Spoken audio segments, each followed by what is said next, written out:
Hi everyone, and welcome back to Bird Mondays at the Royal Saskatchewan Museum.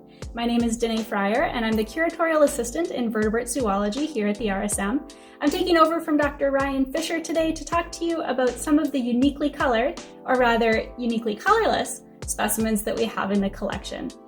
If you're out bird watching, you might be lucky enough to spot a bird that is abnormally white in coloration, like this green-winged teal.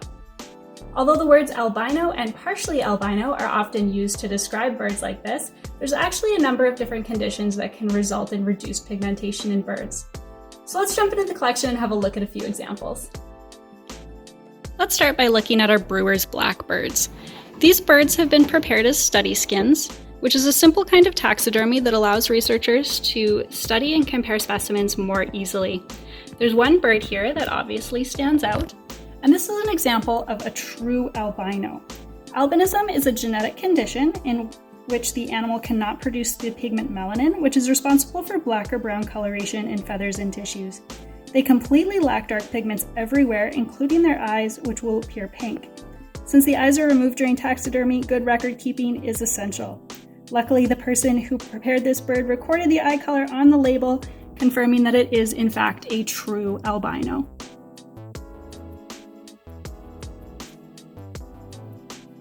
Another condition that can cause birds to appear white is called leucism.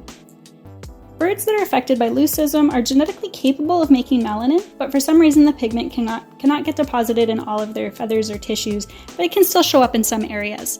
This is a red-tailed hawk that's affected by leucism, but you can see that there is still some melanin in its beak and around its face, and some of its flight feathers, so we know for sure that this bird is not an albino, but in fact leucistic.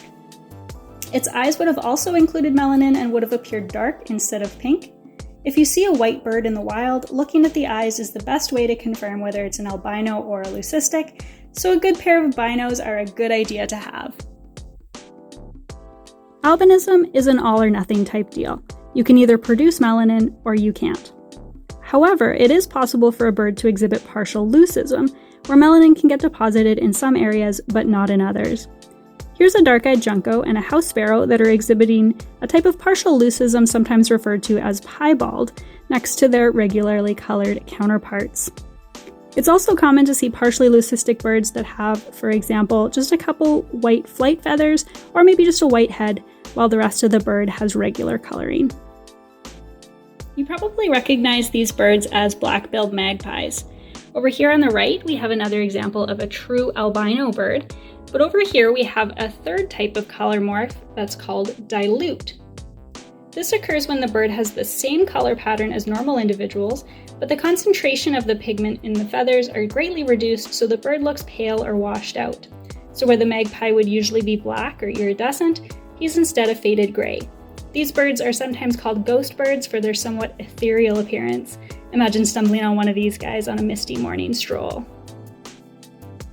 There are a few consequences of being lighter in color than you should be. For one, it makes you more visible, which is great for bird watchers, not so great if you're trying to avoid predators. In some cases, it could also make it more difficult for potential mates to recognize you as the same species. For example, would this mallard know that this is also a mallard? Or that this is also a mallard? Or that this is, yep, another mallard. Another important consequence is that melanin is important for more than just creating pigment. It's important for the structural integrity of feathers, so without it, feathers wear out more quickly, and this can affect the bird's mobility. Melanin is also important in eye function. Animals with pink eyes have trouble focusing and lack good depth perception. Unfortunately, this means that albino birds rarely survive past fledging in the wild. For this reason, if you're lucky enough to spot an abnormally white bird, chances are that it's leucistic rather than albino. Luckily, many leucistic birds do survive successfully in the wild, and most birders will have many opportunities to spot them, which is always an exciting experience. Thank you for joining me on this mini tour of our collection's unique and interesting bird specimens.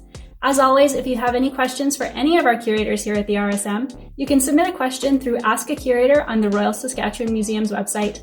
Otherwise, have a great day, and we'll see you on the next installation of Bird Mondays.